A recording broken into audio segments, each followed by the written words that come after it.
Hi everyone, it's Roger here from What's On at DisneyPlus.com. It's Wednesday, it's time for a quick Disney Plus news roundup. We're going to be talking about what's new on Disney Plus today. Also be talking about a potential problem for Disney with its 20th Century Studios titles and much more. But before we go any further, make sure you do hit that subscribe button to keep up with the latest Disney Plus news. Disney's also been hit with a major new lawsuit from TSG Entertainment, who are co-financiers of a number of films for 20th Century Studios. They have worked together and kind of funded a whole host of films, including Avatar: The Way of Water, The Greatest Showman, Chevalier. You've had basically nearly most of the titles from 20th Century in the last few years have been co-funded by them. And so they get a cut of the gross, so that anything it takes at the box office they take.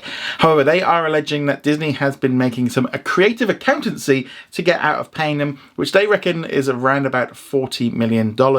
So this comes through from a couple of different ways. So first off, a lot of this happened during the pandemic when Disney kind of shifted its release schedule, and so therefore things were going to sort of streaming and to digital much faster. And they say obviously that cost them money. They didn't make as much at the box office, and that was one issue. They also saying that they were like licensing films to like the FX network, and that apparently was about like 4 million under what they would have expected. So they're saying that was uncompetitive.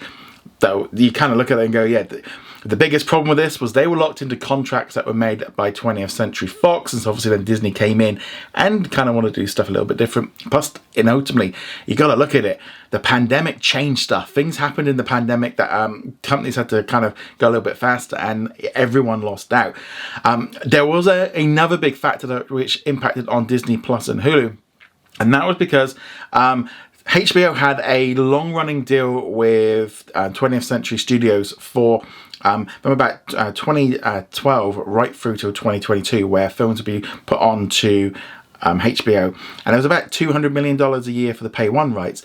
Now, Disney made a deal with HBO and Warner Brothers to get the content much quicker, so that meant that we ended up seeing films like West Side Story and Avatar, etc. on Disney Plus much faster. But also Max got it faster, and now TSG is saying, well, that cost them money because they didn't get as much money at the box office.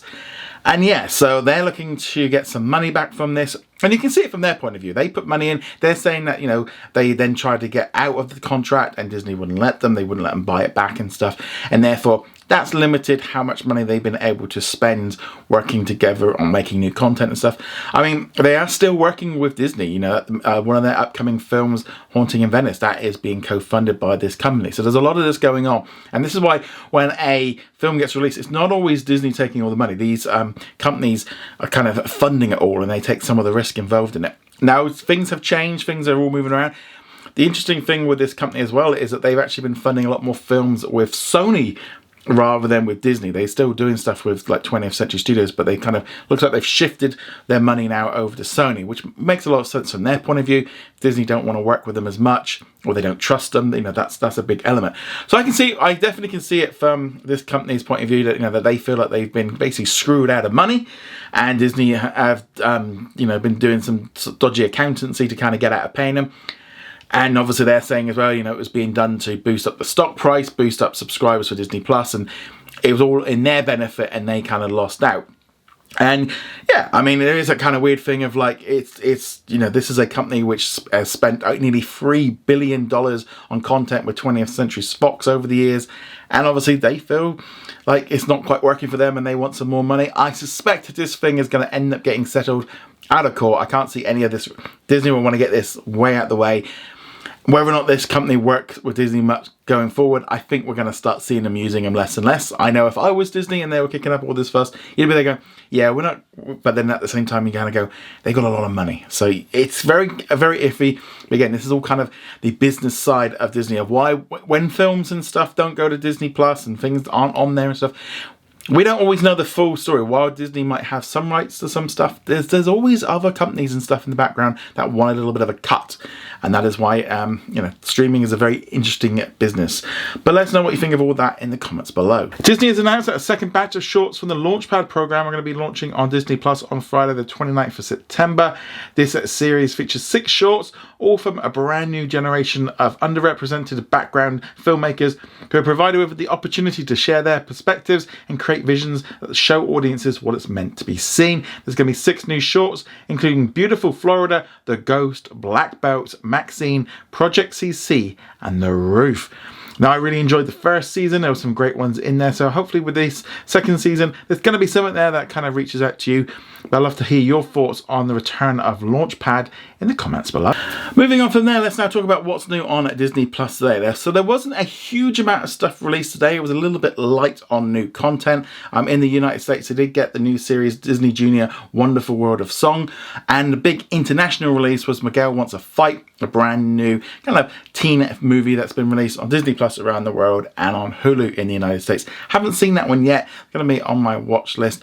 But yeah, there was a few other little bits and pieces, like new episodes of the Korean show Moving. Here in the UK, we got new episode of 911 Lone Star. But yeah, just in general, just not a huge amount. And you kind of look at it like weeks like this, you look at not so much internationally, because we did get an original film and we're still getting bits and pieces, but you know, we've been getting like Only Murders and Solar Opposites and Futurama, all this kind of stuff. But you do look at the US list of this week and yeah, there's not a lot on here. So hopefully we can start improving that. Went through some of the September stuff. It doesn't look like, and to be honest, until they kind of sort out this Hulu stuff in the US, things aren't really going to improve too much more. But let us know what you're going to be watching on Disney Plus today. I'd love to hear your thoughts on that in the comments below. Moving on from there, let's now do the comment of the day, which comes from Nick, who says, my guess for a Disney Plus release for Dial of Destiny is a Halloween release. I don't think they'll wait for November or late December because they'll probably be ramping up the Hulu Disney Plus integration, at least in the States. Obviously, this is in reference to the news that Indiana Jones and the Dial of Destiny is going to be coming out on digital at the end of August, and therefore, you know, if we can kind of do the math, maybe a month later at the end of September, we might see it on Disney Plus. However, I'm not sure that's really going to be the case because we're getting Little Mermaid at the start. We've then also got Elemental to drop in there. So I think if you're dropping Elemental, Indiana Jones, and Little Mermaid in 1 month, that's a lot. Kind of shows you why releasing all of them in the summer like that didn't really help them. So that's why I personally think Indiana Jones could be either at the beginning of October, or I wouldn't even be at all surprised if it was pushed into November, because obviously they're going to have to want to get that Haunted Mansion film onto Disney Plus. Plus internationally, they've also got The Boogeyman. They're going to want those 2 films ready for release in October. So therefore, you don't want to be filling out too much of that one. And then Indiana Jones, that gives them a couple of months to try and pull in some money on the digital release, because let's be honest, that film has bombed so hard with so little people. I mean, a $300+ million budget was just way too high. They need to get some money back. So I think this one might stay on digital a little bit longer than normal, just to try and claw back a little bit more cash. So that's my kind of guess. Early, maybe November might be there. But again, it could shift forward to October, but I just feel like with the Haunted Mansion as well for Halloween, that makes a little bit more sense. But yeah, let us know what you think about all this in the comments below. Remember to go check us out over at what's on at disneyplus.com. Like, follow, and subscribe, and I shall see you guys soon. Laters.